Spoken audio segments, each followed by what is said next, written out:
Assalamualaikum warahmatullahi wabarakatuh. Selamat pagi, semangat pagi. Semoga pada pagi hari ini kita selalu diberikan kesehatan, kelimpahan rezeki, dan keluasan berpikir, sehingga pada pagi hari ini kita bisa mengikuti kuliah manajemen pemasaran strategik pada pertemuan ke-11, topik ke-10, dengan penuh semangat dan tetap meraih prestasi untuk menjadikan kita manusia yang terbaik sesuai dengan kodrat kita. Sebagai manusia kita harus menjadi yang terbaik pada bidang kita masing-masing. Sobat mahasiswa sekalian, pada pertemuan ke-11 kali ini kita akan membahas tentang manajemen pemasaran jasa. Pada manajemen pemasaran jasa ini merupakan kelanjutan daripada topik-topik sebelumnya, di mana kita saat ini akan membahas tentang bagaimana kita merancang dan mengelola pemasaran jasa. Pemasaran jasa ini otomatis berbeda dengan pemasaran produk, di mana kita tahu bahwa jasa itu sesuatu yang tidak terlihat, ya, bersifat abstrak, tapi kita akan bisa merasakannya ketika kita sudah membelinya.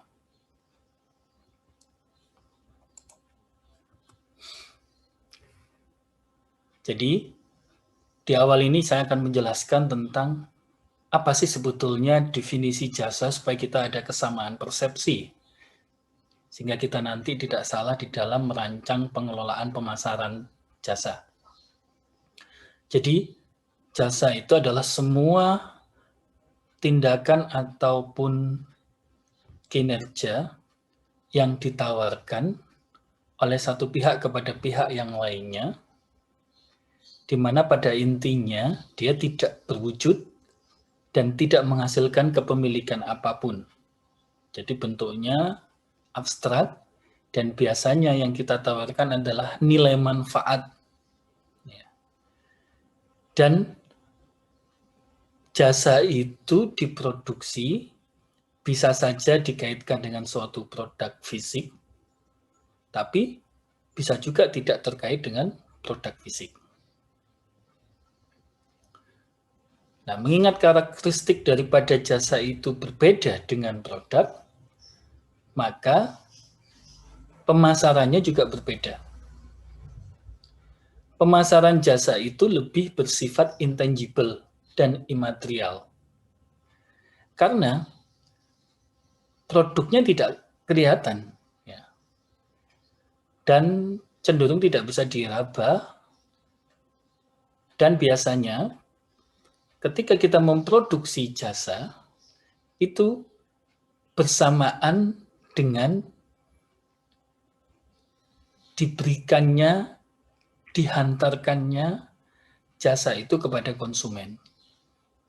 Jadi, produksi jasa itu dilakukan saat kita berinteraksi antara konsumen dengan penyedia jasa, dalam hal ini bisa saja karyawannya. Karena pemasaran jasa berbeda, maka otomatis kategori bauran pemasarannya juga berbeda. Jadi, bauran jasa itu terdiri dari barang berwujud murni. Ya. Jadi, karena kalau barang berwujud murni berarti dia ada bentuknya, ada bentuk fisiknya. Contohnya seperti sabun, pasta gigi. Ya. Karena di sini kita menawarkan dengan sabun orang bisa membersihkan dirinya. Dengan pasta gigi orang bisa membersihkan mulut dan giginya. Ya. Kemudian yang kedua adalah barang berwujud yang disertai jasa. Jadi kita tahu ada sebuah barang kemudian yang ketika dihantarkan barang itu, maka dia di dalamnya ada jasa yang akan melekat. Contohnya kalau kita membeli mobil, pasti nanti ketika kita butuh servis jasa servis mobil. Ya. Membeli komputer, ketika komputer kita mengalami masalah, maka kita butuh jasa servis komputer. Kemudian hibrid. Hibrid itu antara barang fisik dan layanan jasanya itu bersamaan. Contohnya restoran. Ketika kita makan di restoran, kita secara fisik kita butuh makan, dan di situ ada rasa yang ditawarkan dari menu makanannya itu, tapi rasa itu tidak bisa kita nikmati kalau kita tidak membeli terlebih dahulu ya. Dan kita membutuhkan layanan dari para pramusajinya.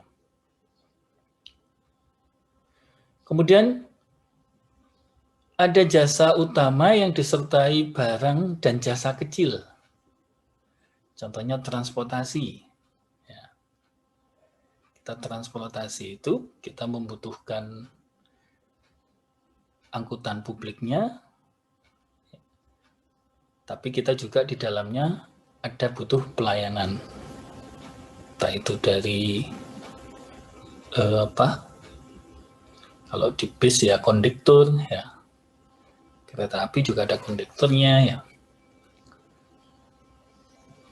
Kalau di pesawat ya pramugari atau pramugara ya. Kemudian ada jasa murni. Jasa murni ini adalah benar-benar full. Yang dibutuhkan adalah layanannya. Contohnya pengasuh bayi, asisten rumah tangga, yang kemudian pijat terapis, dan lain-lain. Sehingga karena tadi bentuknya berbeda, maka bentuk pemasaran jasa pun berbeda. Kalau pemasaran produk itu kita fokusnya pada pemasaran jasa, pemasaran eksternal saja, ya ini kepada pelanggan, tetapi pada pemasaran jasa, kita tidak hanya melakukan pemasaran jasa secara eksternal saja, ya ini kepada pelanggan, tapi kita juga harus melakukan pemasaran jasa secara internal. Kepada siapa? Kepada karyawan, penghantar jasa yang dijual oleh perusahaan. Kenapa? Ya karena kalau karyawan ini tidak dilayani dengan baik, maka ini akan berdampak pada layanan jasa yang diberikan oleh karyawan kita kepada pelanggan itu juga kurang baik ya. Kemudian yang ketiga adalah pemasaran jasa interaktif. Di sini kita memperhatikan secara bersamaan.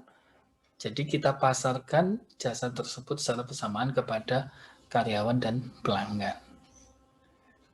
Jadi kita optimumkan keberadaan karyawan kita untuk bisa melayani pelanggan kita dengan baik. Nah, untuk lebih jelasnya bagaimana kita bisa membedakan antara keberadaan barang fisik dan layanan jasa, maka kita akan lihat bagaimana skala evaluasi kualitas daripada sebuah produk barang dan jasa. Ya. Di sini, Philip Kotler dan Kevin Landkeller mencoba membuat sebuah kurva di mana kurva ini menghubungkan antara bagaimana kondisi ketika kita mau melakukan sebuah evaluasi terhadap kualitas barang dan atau kualitas jasa. Pada posisi di mana yang kurva yang pertama ini, kita lihat bahwa lebih dominan sebagian besar keberadaan jika dia berupa barang secara fisik, maka dia akan menghasilkan sebuah kualitas pencarian tinggi karena mudah dievaluasi. Jadi kalau barang itu berarti kualitasnya akan terlihat dari keberadaan barang tersebut. Ya. Dan biasanya di sini sebuah barang itu bentuknya secara fisik dan memiliki kepemilikan, bisa dimiliki. Ya.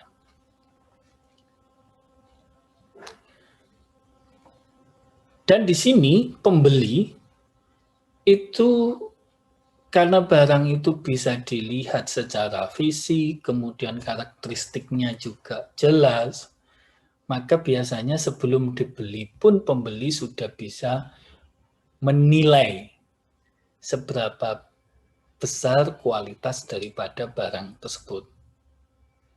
Ya.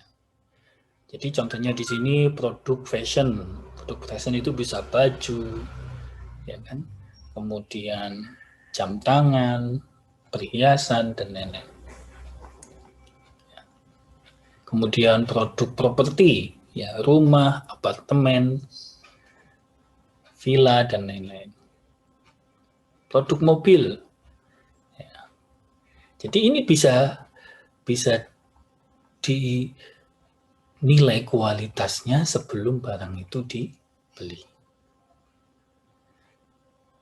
Kemudian yang bergeser ke kurva yang kedua pada area yang besar ini, di mana lebih dominan pada sisi jasa layanannya. Ya. Kalau jasa layanan itu karena produknya bersifat kasat mata ya, tidak bisa dinilai sebelum produk itu dibeli. Bahkan ketika sudah dibeli ataupun sudah dikonsumsi, itu juga terkadang masih sulit untuk bisa dinilai. Ya. Contohnya misalkan layanan servis mobil. Susah ya. Kita kadang-kadang butuh waktu untuk menyatakan bahwa servis tersebut adalah berkualitas. Kita butuh melakukan beberapa pembelian jasa layanan servis mobil ketika kita bisa mengatakan bahwa itu bagus. Ya. Jadi nggak bisa sekali kita memberikan layanan kemudian kita, oh ini bagus. Kadang-kadang kita butuh 3-4 kali. Ya.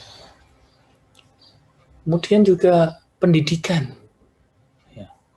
Pendidikan ini ketika seseorang membeli pendidikan, melayani jasa, mendapatkan jasa layanan pendidikan seperti Anda kuliah misalkan, itu kita belum bisa menilai meskipun kita sudah kuliah.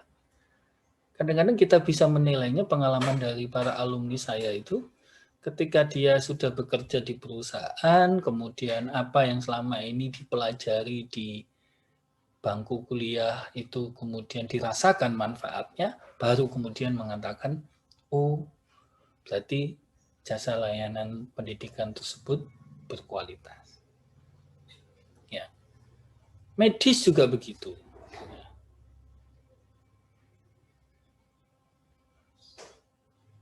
Jadi kemudian antara barang fisik dan barang yang bersifat jasa atau layanan itu ada irisan, ya.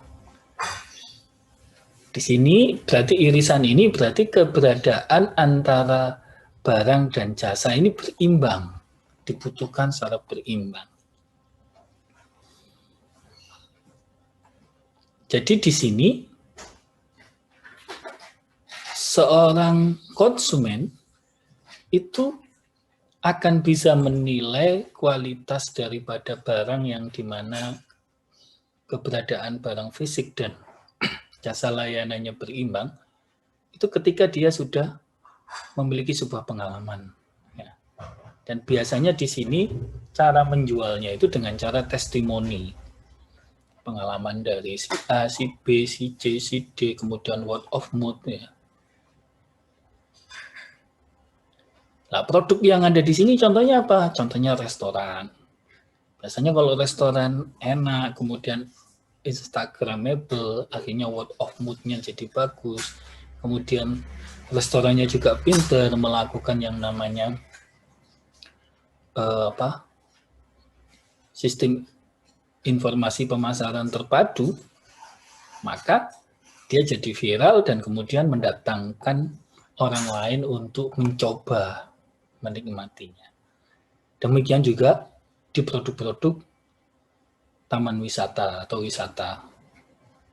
Kemudian produk-produk kecantikan. Ya. Makanya kenapa produk-produk tersebut seperti restoran, wisata, kecantikan itu pasti akan menggunakan medsos sebagai media pemasaran utama mereka. Kenapa? Ya itu tadi. Karena di sini cara mengevaluasi konsumen itu dengan cara melihat kualitas pengalaman yang tinggi yang didasarkan atas testimoni dan word of mouth daripada orang lain. Nah, untuk lebih jelasnya, bagaimana cara kita untuk menjaga kualitas jasa tadi? Jadi kita tahu bahwa jasa itu tidak bisa dilihat, dirasakan, diraba, dan tidak dapat melihat hasilnya sebelum kita membelinya. Bahkan ketika kita sudah membelinya pun juga kita sulit untuk melakukan evaluasi. Kemudian karakteristik yang selanjutnya, karena jasa itu umumnya diproduksi dan dikonsumsi itu sekaligus. Ya, kita mendatangi sebuah tempat wisata berarti produksinya pada saat itu ya layanan wisata saat itu, dan kita juga mengkonsumsinya saat itu. Nah, persoalan yang paling lebih sulit lagi bahwa kualitas jasa itu amat tergantung kepada siapa yang menyediakannya. Ya. Terkadang karena yang menyediakannya itu sudah viral, kemudian sudah banyak dipercaya orang, membuat itu mempengaruhi juga kadar kualitas dari layanan. Jadi orang kadang-kadang terpengaruh oleh viral, oleh sesuatu yang sudah di-accept oleh banyak orang. Jadi meskipun sebetulnya dia tidak terlalu berkualitas, tapi karena keviralannya, karena dia sudah banyak di-accept oleh orang, kemudian orang mengatakan berkualitas. Ya. Kemudian waktu juga menentukan. Ya. Contohnya kalau waktu di musim Ramadan, orang banyak berpuasa, orang banyak lebih ke spiritualitas, maka hal-hal yang berbau spiritualitas itu kadang-kadang dianggap berkualitas. Di mana? Nah, itu penting juga. Ya. Makanya kadang-kadang kita tempat itu menjadi salah satu trademark ya untuk menjadikan sesuatu itu berkualitas atau tidak. Ya.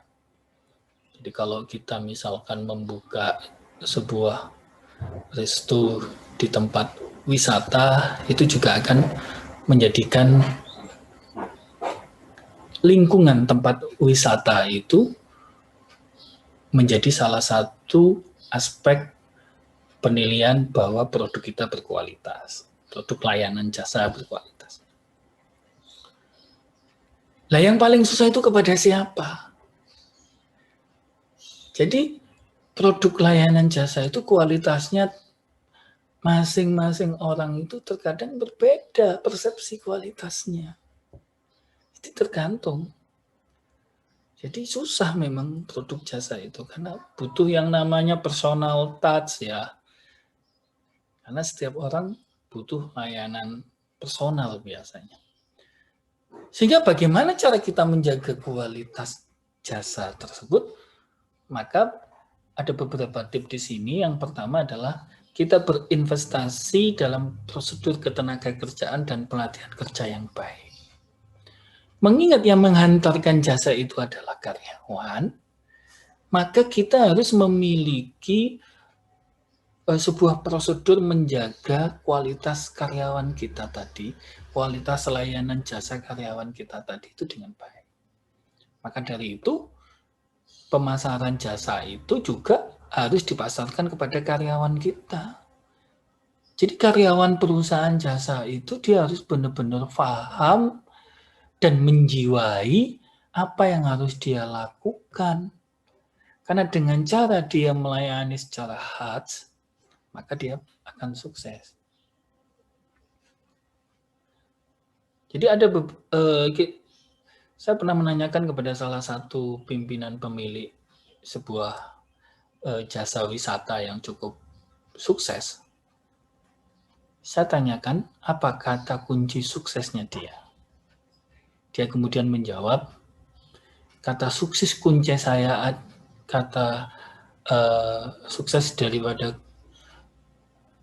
kunci daripada kesuksesan saya adalah pada karyawan saya.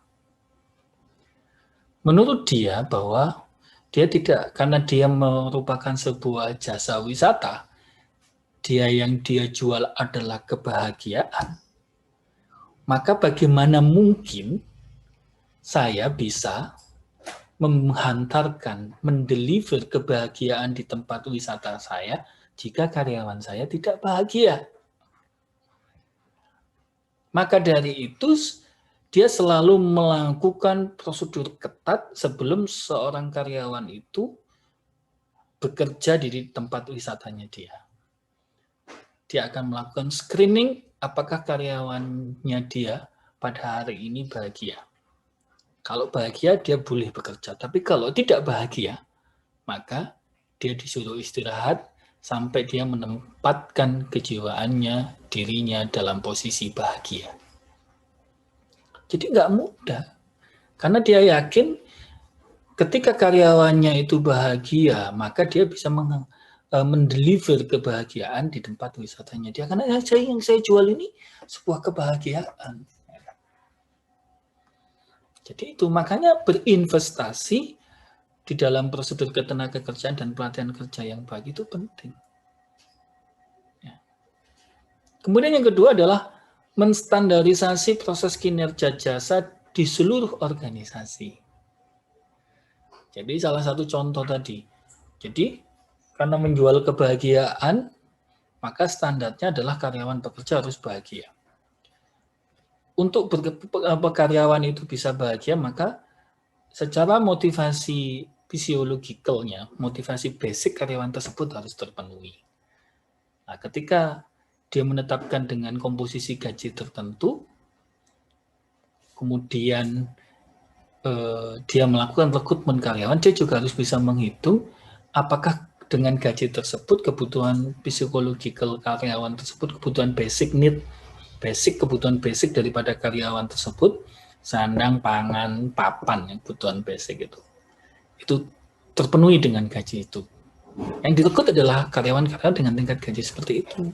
Makanya kadang-kadang kenapa tempat-tempat wisata itu merekrut karyawan itu adalah yang dari daerah sekitar desa tersebut.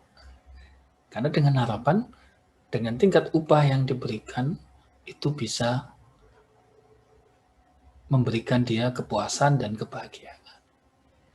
Jadi itu salah satu standar ya, proses kinerja.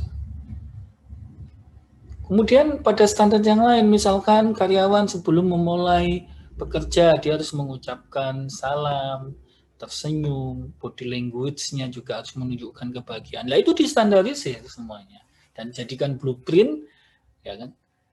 Kemudian itu dijadikan sebagai dasar untuk mengevaluasi kinerja daripada para karyawannya di perusahaan jasa tersebut. Dan yang ketiga, agar kualitas jasa itu tetap terjamin, maka harus diamati, dievaluasi secara melekat tingkat kepuasan pelanggan. Makanya biasanya kalau Anda berada di tempat wisata, di hotel, itu selalu di situ ada form evaluasi terhadap tingkat kepuasan Anda terhadap layanan daripada hotel atau tempat wisata. Nah, sekarang kita masuk pada bagaimana strategi pemasaran jasa. Jadi, pada strategi pemasaran jasa ini harus terjadi kesesuaian antara permintaan dan penawaran supaya menghasilkan sebuah kepuasan tadi. Contoh, kalau kita melihat dari sisi permintaan. Pada sisi permintaan, karena tadi bahwa layanan jasa itu sifatnya tergantung pada siapa, waktunya, siapa yang melayani, kemudian kapan. Sehingga pada penetapan harga pun harus dilakukan secara diferensial. Jadi harga itu harus bervariatif. Karena setiap orang membutuhkan layanan berbeda, sehingga kalau layanan berbeda berarti produknya harus didiferensiasi. Kalau produknya didiferensiasi berarti harganya juga harus didiferensiasi. Ya. Contohnya misalkan produk pendidikan, layanan jasa pendidikan. Itu SPP mahasiswa kuliah kelas sore, ya kan? Itu jauh lebih mahal ini. Jadi SPP mahasiswa kuliah kelas sore itu jauh lebih mahal daripada kelas pagi. Kenapa? SPP mahasiswa kelas sore itu lebih mahal daripada kelas pagi? Ya karena memang ketika sore itu kita membutuhkan supporting yang lebih banyak dibandingkan kelas pagi. Contohnya ya karyawannya cenderung lembur, kemudian fasilitasnya juga kalau kelas sore berarti lampu harus nyala semua dan lain-lain. Kemudian yang kedua, permintaan non puncak. Jadi pada sisi permintaan barang atau jasa itu ada high session, ada low session. Jadi kalau di tempat wisata biasanya kalau weekday itu pasti low session. Weekday itu ya jarang orang berwisata, orang bekerja. Sehingga kadang harga tempat wisata ketika weekday itu pasti lebih murah dibandingkan weekend. Kemudian yang ketiga adalah jasa komplementer. Jasa komplementer di sini adalah jasa pelengkap ya. Contohnya misalkan layanan jasa ATM, automatic teller mandiri ya. Jadi di sini merupakan jasa komplementer. Kemudian sistem reservasi. Jadi ketika kita membeli jasa, kita butuh reservasi terlebih dahulu. Ini biasanya maskapai penerbangan, restoran, hotel, kereta api, dan itu dari sisi permintaan. Kemudian kalau dari sisi penawaran bagaimana? Jadi dari sisi penawaran, karena permintaan meningkat, maka penawaran juga harus ditambah. Jadi contohnya misalkan ketika sebuah kampus itu mahasiswanya banyak, maka dia akan membutuhkan dosen lebih banyak, sehingga dia perlu dosen paruh waktu atau dosen luar biasa. Kemudian efisiensi. Ya. Efisiensi di sini adalah rutinitas periode puncak. Jadi yang memungkinkan karyawan hanya melakukan tugas penting selama periode puncak tersebut. Contohnya misalkan para medis atau perawat pengganti, pembantu.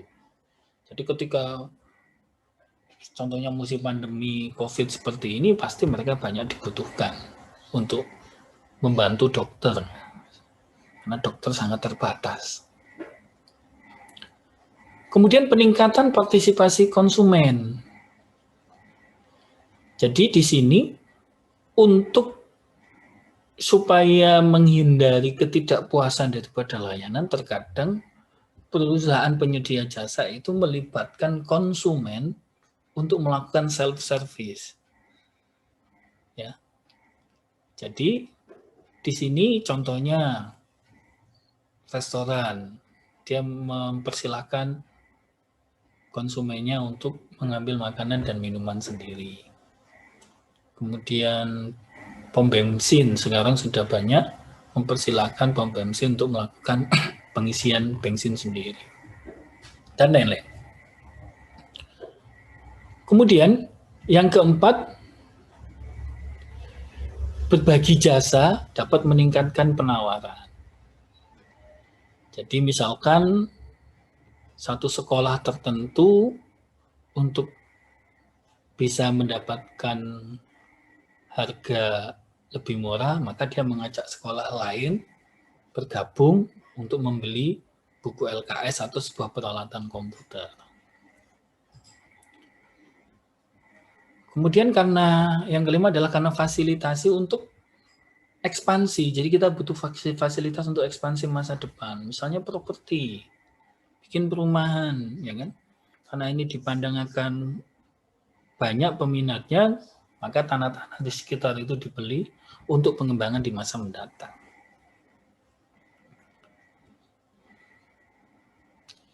Secara spesifik, kita bisa melakukan yang namanya strategi pemasaran jasa itu dengan yang pertama adalah dengan memberikan layanan yang berbeda sesuai dengan paket harga produk yang dibeli pelanggan.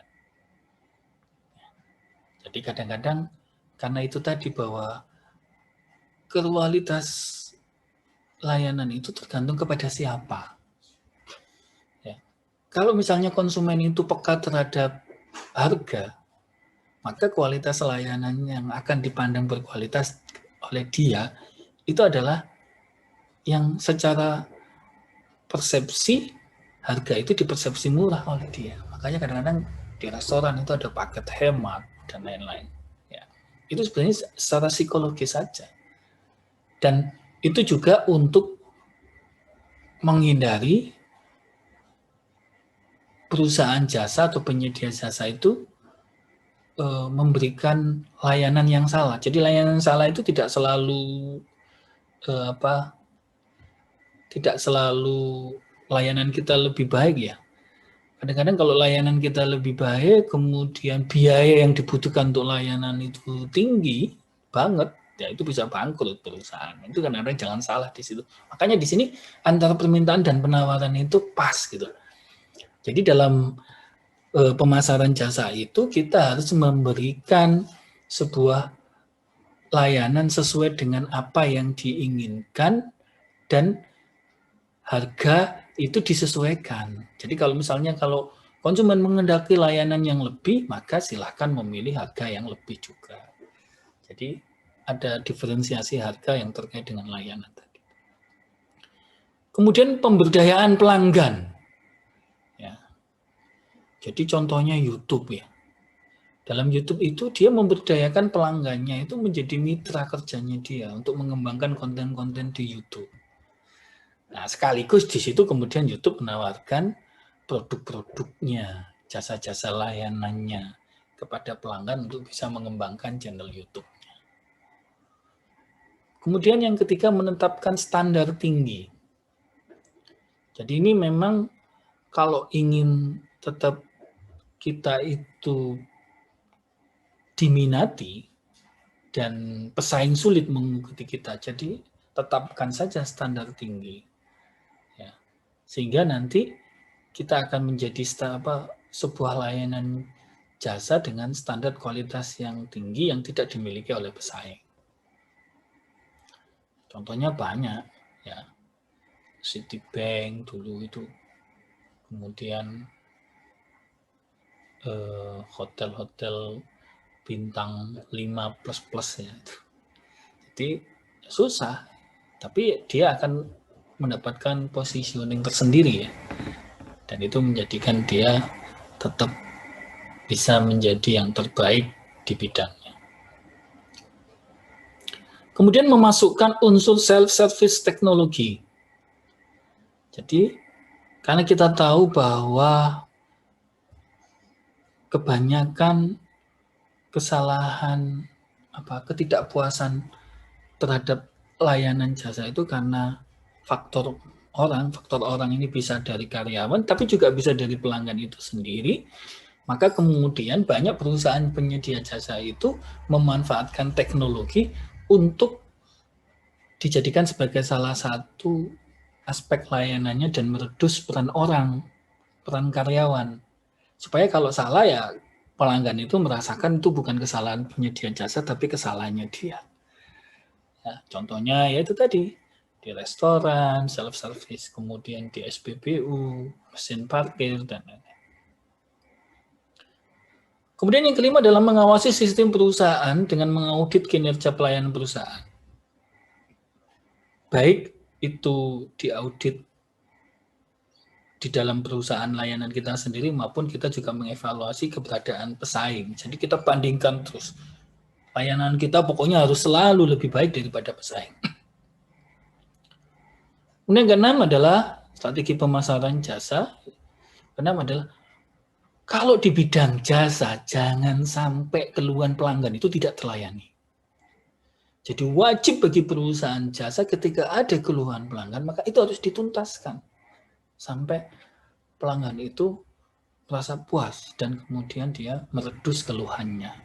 Jika enggak, habis itu. Ya, jadi perusahaan jasa yang tidak menuntaskan keluhan pelanggan itu lama-kelamaan juga akan ditinggal oleh pelanggannya. Dia pasti kecewa. Ya. Karena yang dijual adalah ya layanannya. Ya. Kemudian yang tentu adalah memuaskan karyawan dan pelanggan sekaligus. Ya. Makanya kadang-kadang di restoran, di hotel itu ada service charge dan sebagainya. Supaya apa? Supaya ketika karyawan itu memberikan layanan yang baik, maka dia akan mendapatkan impact, yaitu tadi apa? Insentif dalam bentuk service charge, tip, dan lain sebagainya. Jadi ini adalah memuaskan karyawan dan pelanggan secara sekaligus. Kemudian yang ke-8 adalah tetap yang namanya kita ingin ini di dalam sebuah persaingan ya. Strategi itu selalu ngomong persaingan. Dalam sebuah pemasaran jasa kalau kita ingin unggul dalam persaingan, maka kita harus bisa mendiferensiasikan jasa kita. Untuk itu diperlukan yang namanya merek. Ya. Kita harus punya sebuah merek yang kemudian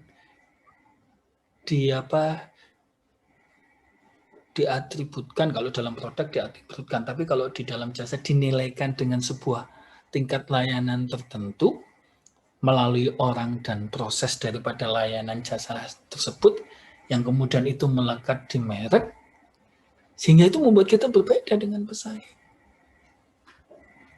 Ya. Contohnya apa? Apple. Ya. Apple ini karena kekuatan ekuitas mereknya itu memiliki nilai 30%. Sehingga sebetulnya Apple itu dengan ekuitas merek saja, itu dia sudah memiliki keuntungan setiap produk yang di-launch, pasti memiliki nilai value added itu 30%. Makanya kemudian Apple mencoba menaikkan sebuah harganya, dia meningkatkan tingkat profitnya itu sampai 3-4 kali lipat dari nilai harga jualnya, nilai produksinya, dan itu laku. Itu menunjukkan apa? Menunjukkan bahwa ekuitas merek yang melekat pada Apple, jadi kalau kita ngomong produk komputer, di situ ada sebuah layanan jasa yang melekat pada produknya nantinya, servisnya, kemudian layanan komplainnya, dan sebagainya. Apple itu bagus. Itulah yang membuat dia bisa mendiferensiasikan jasa layanan.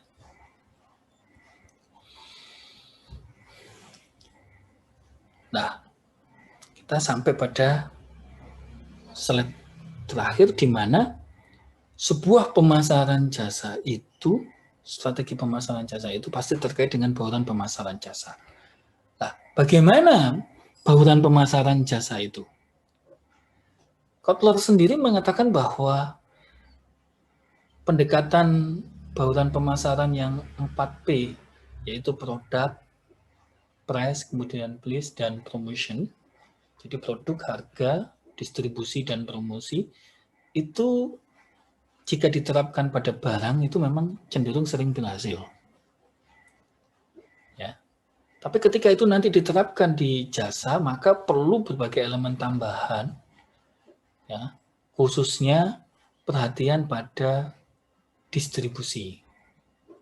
Ya, distribusi itu mengantarkan barang kita ke pelanggan.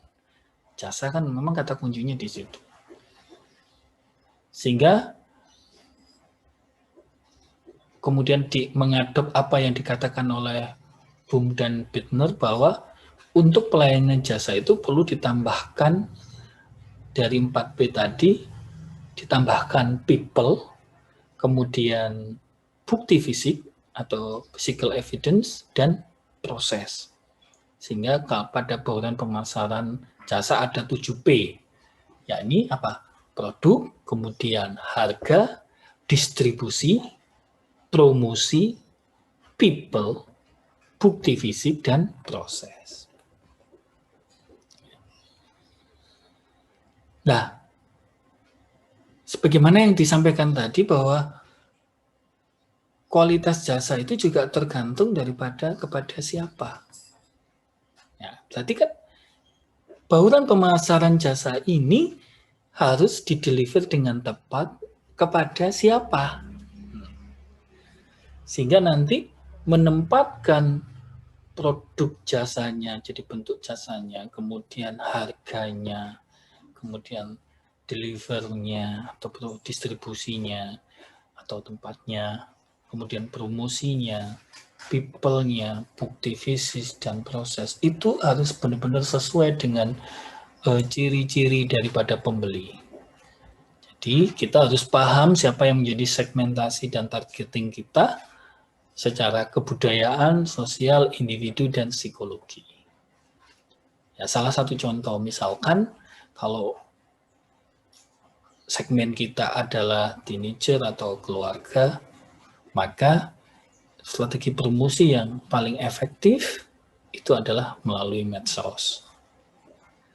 Ya, kalau pendidikan, ya tergantung.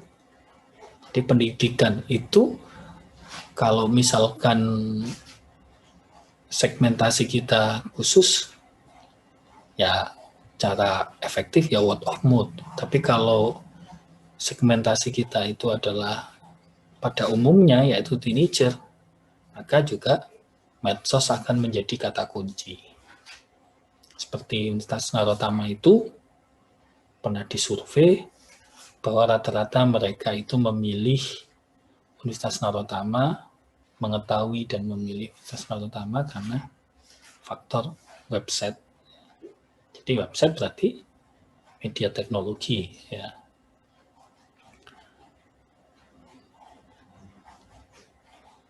Yang lebih spesifik yang membedakan pemasaran jasa dan produk adalah kalau bauran pemasaran jasa itu kemudian dideliver ke pembelinya, ke konsumen atau calon konsumennya, sesuai dengan karakteristik kebudayaan sosial individu dan psikologinya, kemudian ini akan menjadi dasar konsumen pembeli tadi mengambil sebuah keputusan, itu didasarkan atas informasi dan evaluasi. Maka di sini kemudian konsumen akan mengambil keputusan berdasarkan informasi tadi, dia akan mengevaluasi dan memutuskan tentang pilihan jasanya. Ya. Contoh paling gampang, jika misalkan pembeli itu, ini misalkan jasa pendidikan, ya. Jika pembeli itu berorientasi kepada hubungan, kemudian komunitas, kemudian dia berorientasi pada prestis, maka dia akan memilih jasa pendidikan yang memberikan fasilitasi terhadap hubungan dan prestis tadi. Jadi di situ tempatnya harus bagus, ya. Kemudian di situ ada komunitas-komunitas yang sesuai dengan kelas sosialnya dia. Nah, jadi dia pasti akan memilih itu. Nah, kalau misalkan ciri-ciri pembeli tadi, yang penting aku kuliah, maka dia akan memberikan pilihan jasa yang memberikan fleksibilitas, kemudian harga murah, lah itu. Nah, terkadang karena untuk membedakan keberadaan daripada sebuah jasa satu dengan perusahaan jasa yang lain, itu dibutuhkan merek. Kadang-kadang sudah ada mereknya, ada trademarknya. Ya. Jadi contohnya misalkan hotel. Ya. Kalau mau hotel berbintang 5, trademarknya apa? Misalkan Shangri-La. Ya. Kalau misalkan hotel budget, misalkan gitu, trademarknya apa? Misalkan Amaris, ya. Contoh. Ya. Kemudian pilihan orang. Jadi people ini juga menjadi salah satu faktor diferensiasi ya di dalam pemasaran jasa. Kadang-kadang seseorang itu, ya contohnya pernah ini di sekolahannya almarhum ibu saya, karena ibu saya pimpinan muslimat. Di situ para orang tua wali murid ketika mendaftarkan anaknya, yang ditanya bukan sekolahnya, tapi apakah, kebetulan nama ibu saya Ibu Tunjia, apakah Bu Tunjia masih mengajar di sini?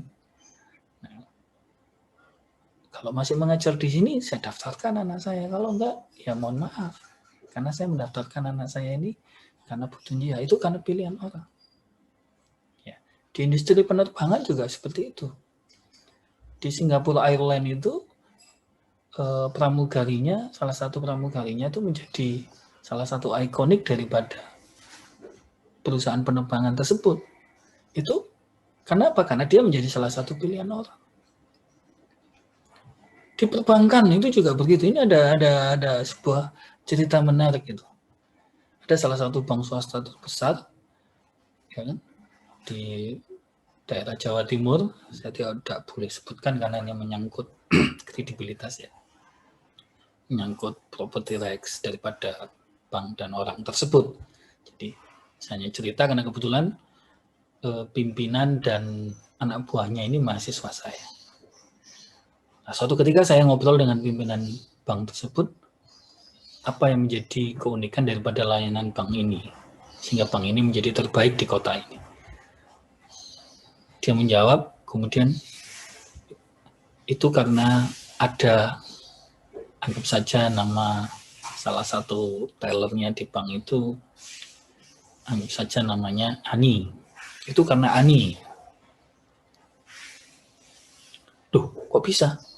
Bahkan pimpinan tersebut mengatakan gaji saya dengan Ani itu kalah tinggi. Kenapa? Nah, ternyata Ani ini menjadi salah satu ikonik dari bank tersebut. Kemudian, kenapanya katanya, ya tanya Ani, Pak, Ani kan juga murid sampean, katanya kata pimpinan bank tersebut. Hanya saya tanya, Ani, kok bisa jadi ikonik ini? Dan gajimu ternyata kok bisa lebih tinggi daripada pimpinan bank ini.